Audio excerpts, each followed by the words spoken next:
भगवान बुद्ध देव और मनुष्यों के शास्ता थे, परंतु सबसे पहले वह मनुष्य थे। मनुष्य बढ़कर देवता बनता है, यह प्राचीन मान्यता थी। आज भी हम मनुष्यत्व के ऊपर देवत्व की बात करते हैं, परंतु बुद्ध ने इस क्रम को पलट दिया। उन्होंने कहा, यह जो मनुष्यता है वही देवताओं का सुगति प्राप्त करना कहलाती है। देवता जब सुगति प्राप्त करता है तब वह मनुष्य बनता है। देवताओं में विलास है, राग है, द्वेष है, ईर्ष्या और मोह भी वहाँ है।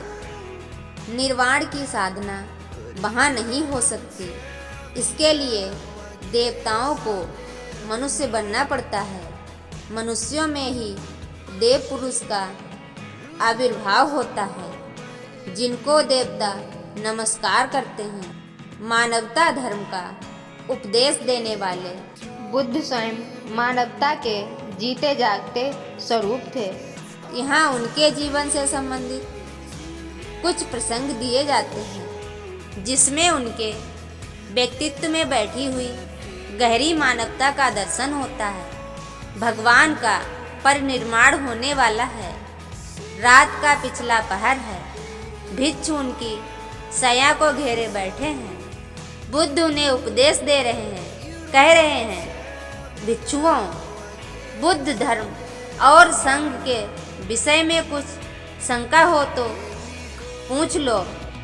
पीछे मलाल मत करना कि भगवान हमारे सामने थे पर हम उनसे कुछ पूछ न सके।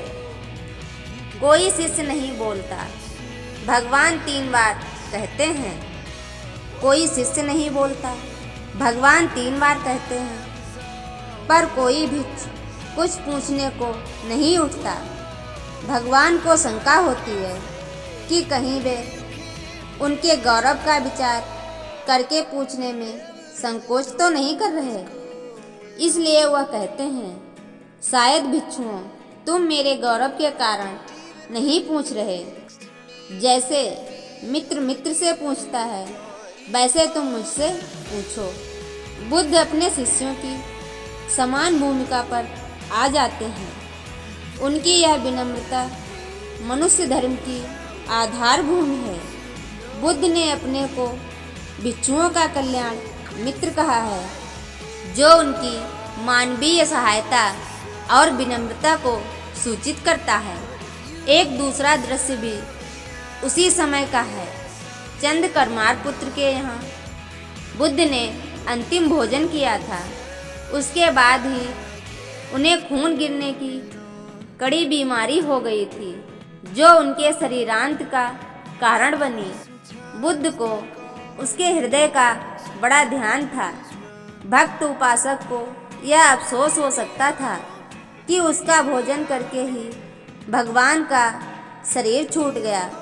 इसलिए आखिरी सांस लेने से पहले उन्होंने आनंद को आदेश दिया, आनंद, चंद्रकर्मा पुत्र की इस चिंता को दूर करना और कहना, आयुष्मान, तूने बड़ा लाभ कमाया कि मेरे भोजन को करके तथागत परिनिर्वाण को प्राप्त हुए। जिसके हृदय में अगाध करुणा थी, वह ऐसा क्यों न कहता।